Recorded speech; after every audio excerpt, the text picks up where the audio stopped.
samom severu Europe, tamo gde se Baltičko more spaja sa borovim šumama, smjestila se zemlja koja prkosi svim stereotipima – Estonija. Površinom manje od mnogih europskih regija sa jedva 1.300.000 stanovnika, ova država postala je džin u svetu inovacija. Dok su drugi polako koračali kroz tranziciju, Estonci su odlučili da je preskoče direktno u budućnost. Zahvaljujući projektu Puls Evrope, putujući smo, između ostalog, saznali da je to zemlja u kojoj je internet osnovno ljudsko pravo, gde se izbori dobijaju jednim klikom iz fotelje, a transparentnost je postala nacionalna religija.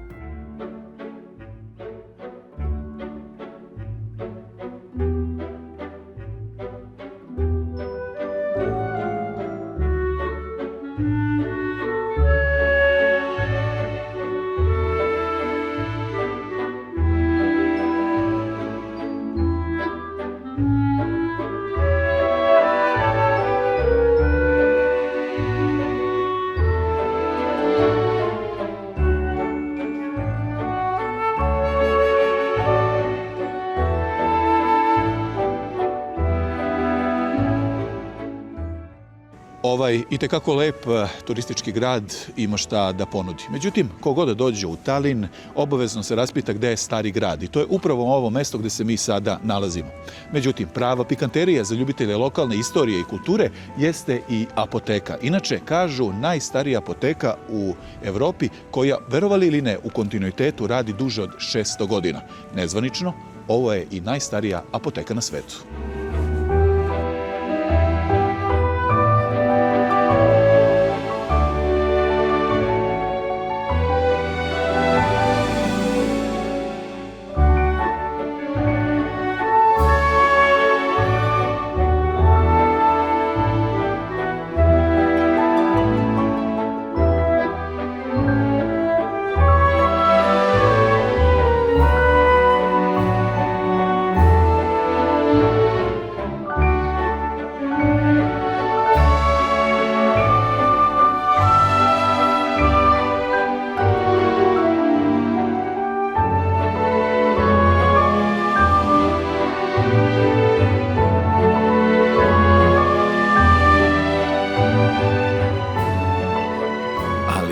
Ove zidine ne zavaraju.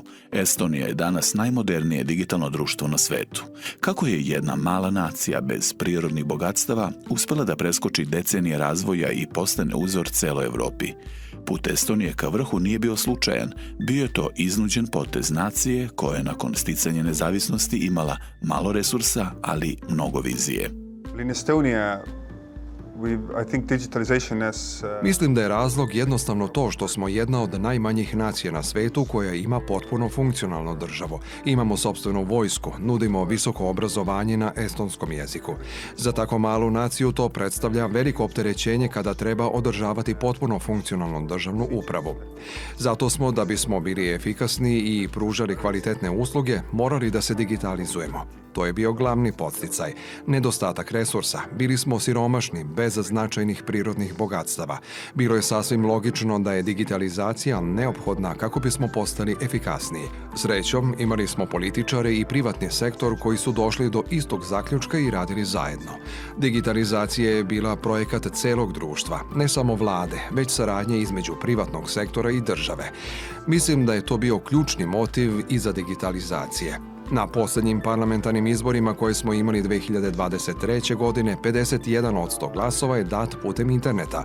Dakle, više od polovine građana koji su učestvovali na izborima verovalo je ovom načinu glasanja i odlučilo da glasa na taj način. U estonskom principu praktično sve je digitalizovano. Poslednje 3 usluge koje nisu bile digitalizovane bile su sklapanje braka, razvod i kupovina ili prodaja nekretnina. U tim slučajevima je potrebno utvrditi nameru osobe, pa se smatralo dovoljno važnim da osoba mora biti fizički prisutna. Međutim, radili smo na tome da i to promenimo, odnosno da se i namera može utvrditi digitalnim putem. Danas se i za brak i za razvod dokumenta mogu podnositi digitalno. Nisam siguran da je ceo postupak u potpunosti digitalizovan. Pročitao sam u vestima da jeste, ali pošto sam se venčao pre više od 10 godina i još se nisam razveo, nisam to lično isprobao.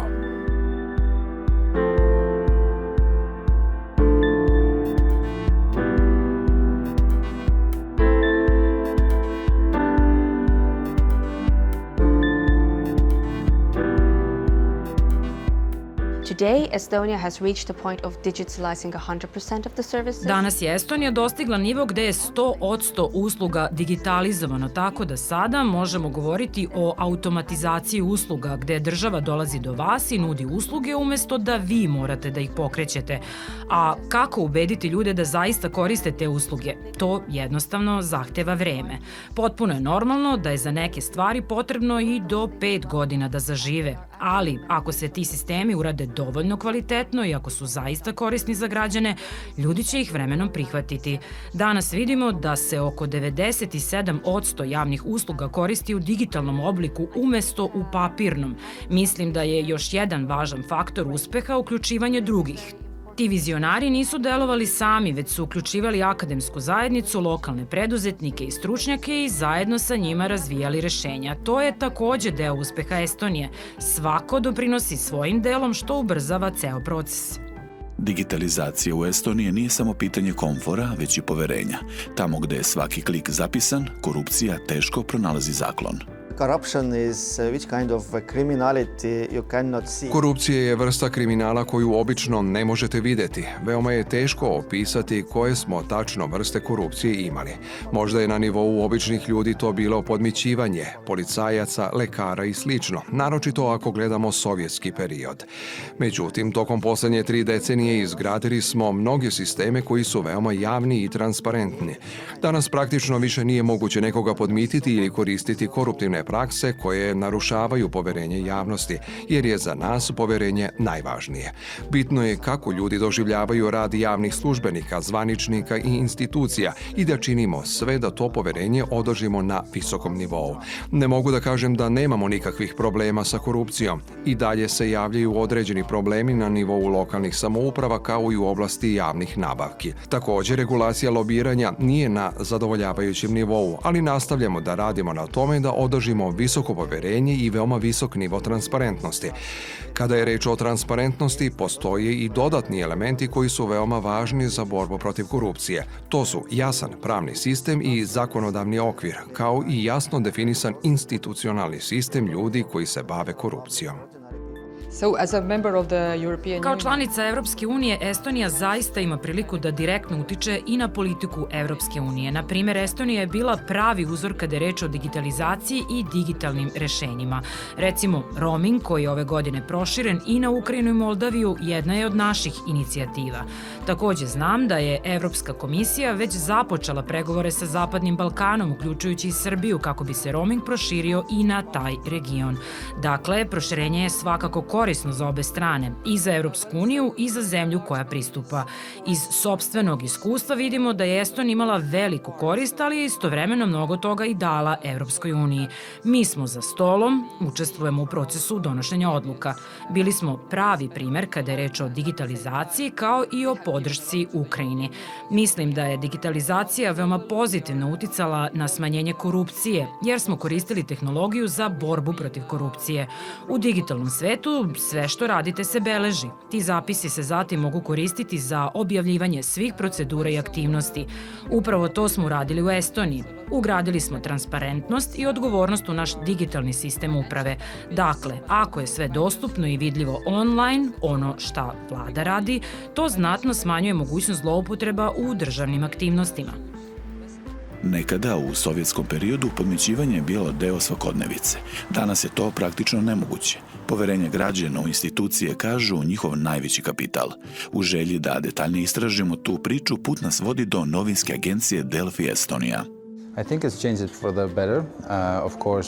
Sa nestajanjem štampanih medija situacija može biti lošija za neke ljude, na primjer u ruralnim područjima gdje su navikli na takve medije i ne žele da koriste digitalne uređaje.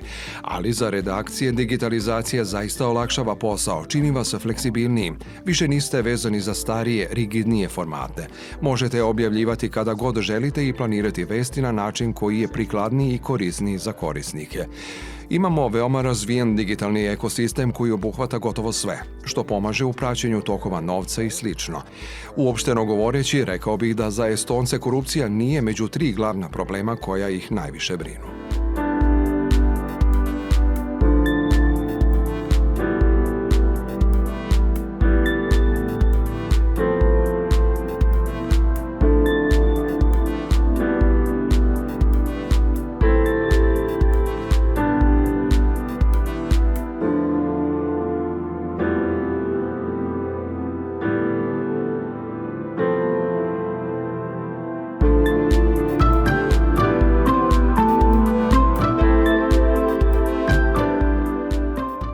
Usred te savršene digitalne mašinerije žive ljudi od krvi i mesa.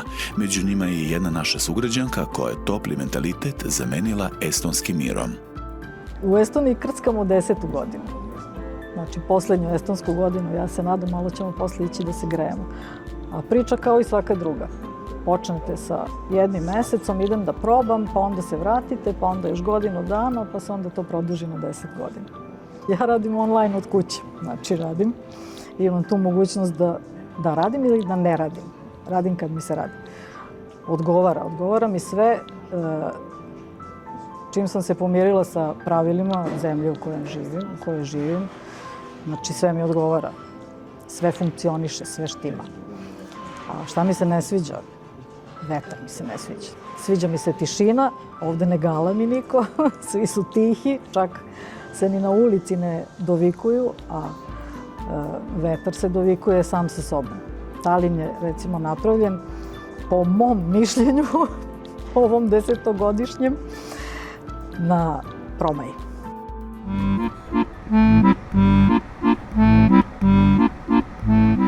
Napuštamo tišinu Talina i idemo na krajnji istok, tamo gde se Evropska unija završava, a počinje Rusija. Pred nama je grad Narva, mesto sa oko 52.000 stanovnika u kojem više od 90% populacije čine etnički Rusi, što je izdvaja od drugih velikih gradova u Estoniji.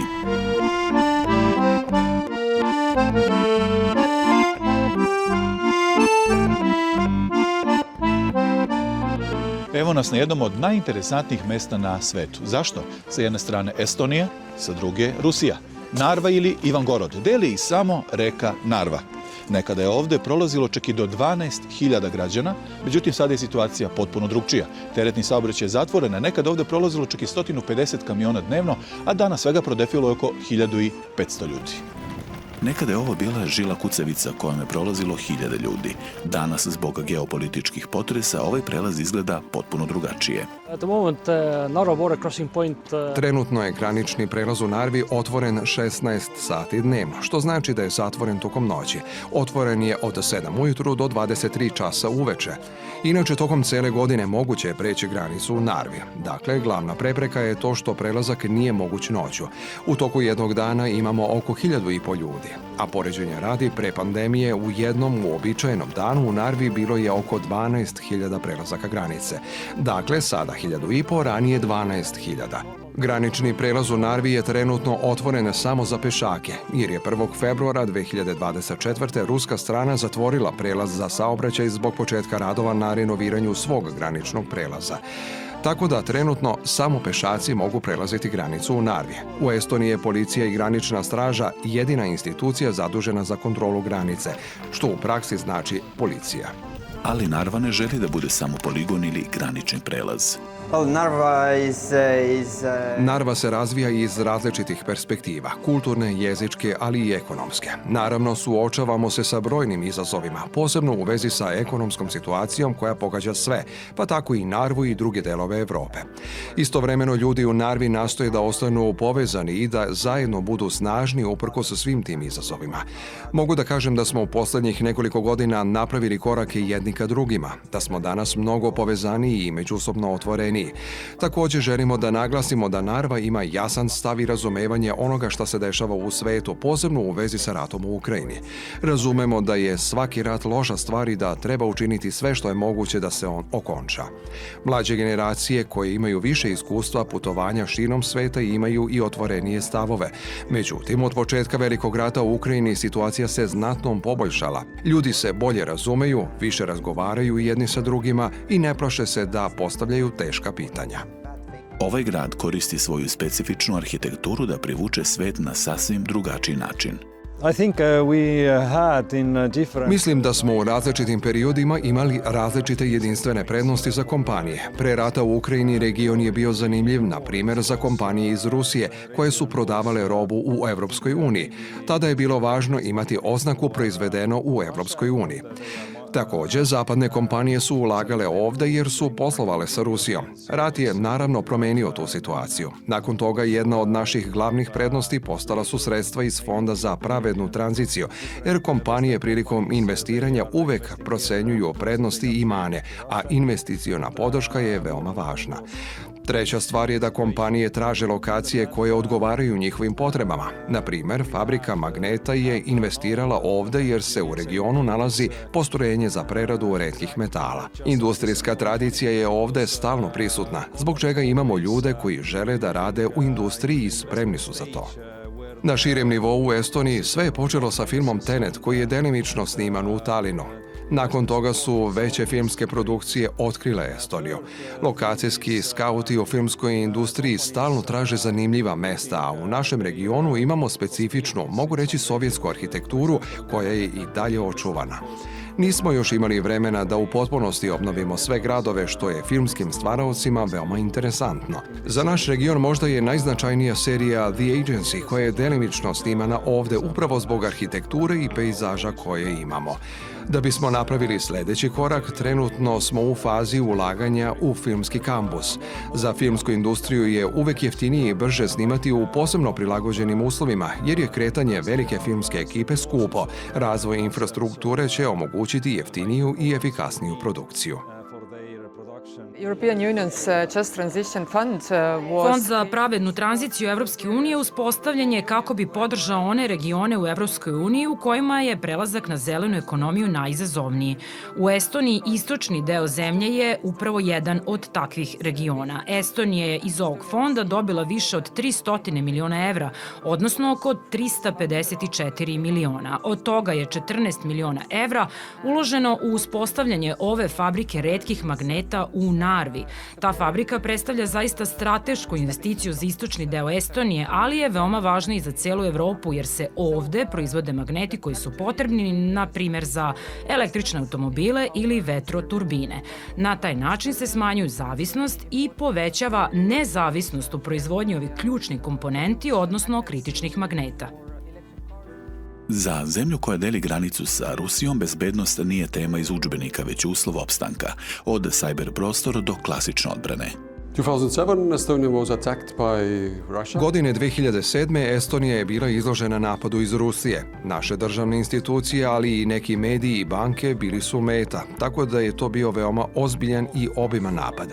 Izazvao nam je određene probleme, ali smo uspeli da ga odbijemo. Svakako, to nam je dalo priliku da izvučemo pouke, pa smo nastavili da značajno ulažemo u cyber bezbednost. Formirali smo posebno komandno telo, cyber komandu u okviru naših odbrambenih snaga.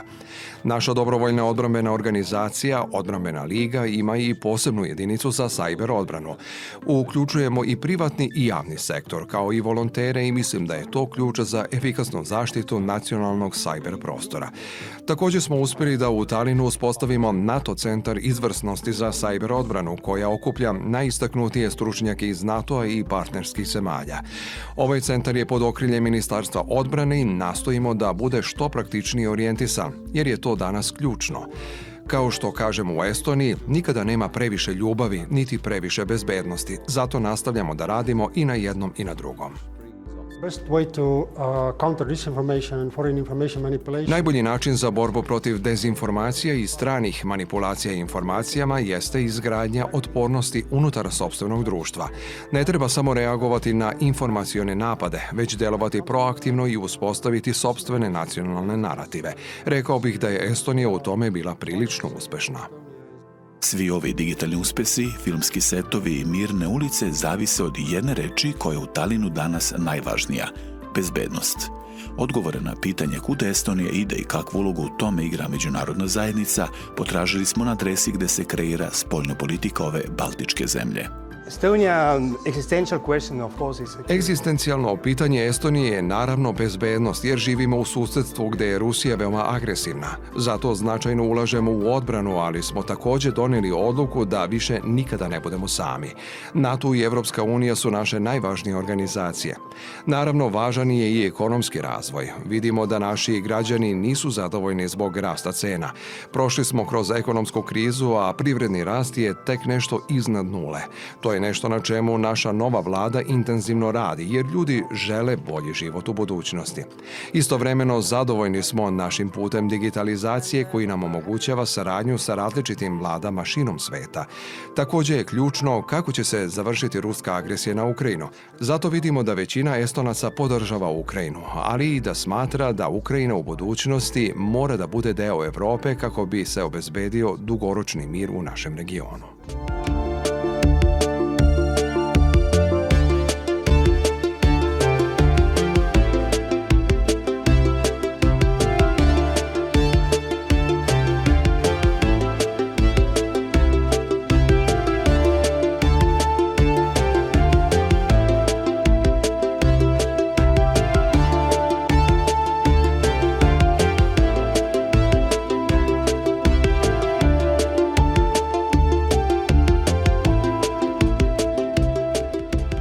Uskim kaldrmisanim ulicama Talina, gde miriše na prženi badem i vekove, vreme ne teče. Ono se prepliće. Dok srednjovekovna apoteka u svojim drvenim fiokama čuva mirise drevnih melema, tik iznad nje, kroz hladan baltički vazduh, struje nevidljive niti budućnosti. Estonija je dokazala da se veličina jedne zemlje ne meri kvadratnim kilometrima, već brzinom protoka informacija i snagom vizije. Dok stara apoteka u Talinu čeka svoje nove pacijente, Estonija očigledno već piše recept za budućnost Evrope.